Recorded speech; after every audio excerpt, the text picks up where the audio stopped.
के वाला और बोला कहवा से दीदी बोलैबो ना ना नहीं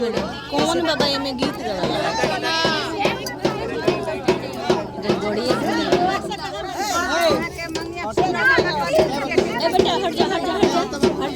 कहवा के पियर माटी कहाँ के खुदा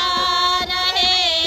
कहवा के पांच सुहागिन माटी कोड़े जा सहे कहवा के पांच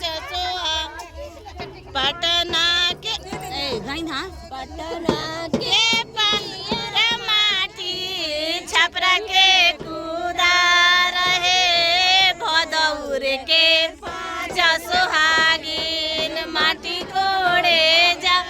सहे भदौर के पांच सुहागिन माटी कोड़े जा सहे भदौर के पांच सुहागिन माटी कोड़े जा फिर से नु दोराई लो नाक पर से आज होला से नु रोवा लोग होला कि ना होला आ भाभी होला मटकोर में नाक पर से माटी उनको लगी इनको लगी होला फौजी पता रही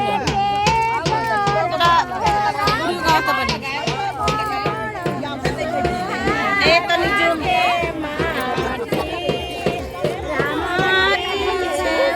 यही वाला साके